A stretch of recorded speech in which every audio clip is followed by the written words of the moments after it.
There's a reason you still feel anxious at family gatherings, even as an adult.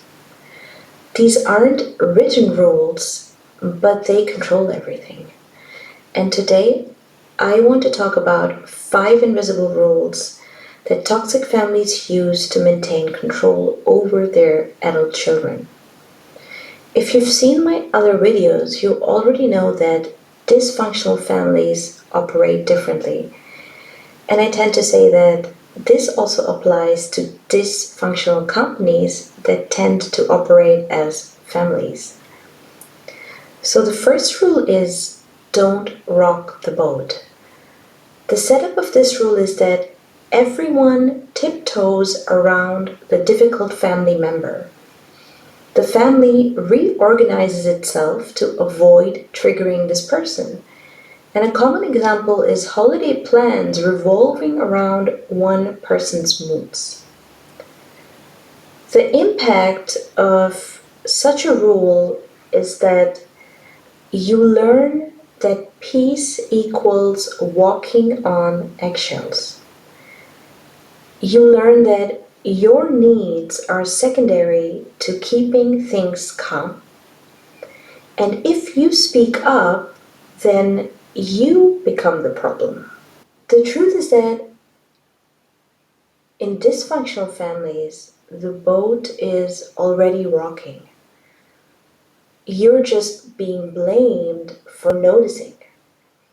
And this rule protects the dysfunctional system, not the family itself. Rule number 2, culture of silence. The setup is that we don't talk about that. Everyone sees the problem but pretends the problem doesn't exist. This is the elephant in every room in a dysfunctional family. The impact of this rule is that you start doubting your own perceptions and intuition. The problems tend to grow in the shadows. You learn at a very young age that truth is dangerous, that it's not safe to speak the truth. However, the silence doesn't protect anyone. It just exists and is enforced to protect the dysfunction. In healthy families, you can and you should have difficult conversations. If you grow up in a healthy family, you learn that your voice matters. Rule number 3, assigned family roles. And I've talked very often about these roles. You have the scapegoat role, where everything is this person's fault. You have the golden child, who is perfect and can do no wrong. You have the invisible child, who learns that it's better not to exist. And you have an enforcer and an enabler, both of whom maintain the dysfunctional system. The impact of this rule is that you don't learn to grow beyond your assigned role. When you try to change, it triggers a family panic. And any kind of independent success or healing threatens that entire dysfunctional system. But the truth you need to know is that the role that was assigned to you is not who you are. It was just a survival strategy. You are allowed to outgrow this role and what your dysfunctional family needed you to be. And I've talked about a couple of these roles on my channel before, but these are just one piece of the larger system of dysfunction. Rule number 4, and you've probably heard a version of it, probably all of us, it's for your own good.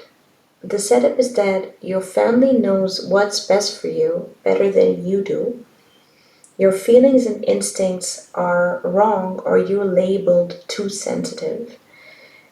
And there are boundary violations, they're just disguised as false concern.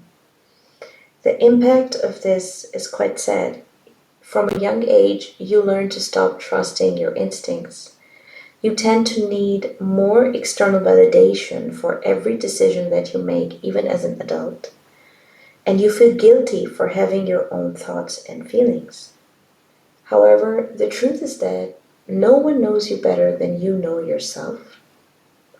The truth is that your instincts were and are right. They just weren't convenient for the dysfunctional system and the people around you in that system. If there was a healthy love and healthy respect, your autonomy would have also been respected. And rule number 5, the last rule, is rewards and punishments. So dysfunctional families tend to use rewards and punishments. Love is conditional on compliance. Affection, money, even inclusion can be and is used as a weapon. And the punishments tend to revolve around silent treatment or guilt trips or emotional withdrawal. The impact of this rule is that you become addicted to the approval of others, and you sacrifice yourself and your own needs to avoid being punished. However, the problem is that the goalposts keep moving. You can never win, and you are never enough. The truth that you need to know is that none of this is love, none of this is healthy. It's all a basis for control. Healthy relationships don't require you to earn basic respect or have basic autonomy. And as a child, you deserve consistency, not manipulation, of course. Also, as an adult, you deserve consistency and you deserve to not be manipulated. So, as an adult, it's really important for you to try and learn to break free of these rules and these systems and forge a path forward for yourself. And the first step to doing that is to just becoming aware of your own truth, to just trust your own instincts. Remember that these rules only work if everyone plays along. So if you stop playing along, these rules are not going to work. And you don't need the permission of a dysfunctional system or dysfunctional family members to heal. One of the ways mindfulness can help is when you feel this familiar anxiety rising, when you feel these familiar feelings rising, just pause and ask, whose rule am I following? And then you'll realize that a way out of this is to ground yourself in your truth and not your family's version of it and not your dysfunctional family's narrative of you. So try that the next time any one of these rules come up and you feel that familiar discomfort, anxiety, or fight or flight feeling. We're at the end of the video.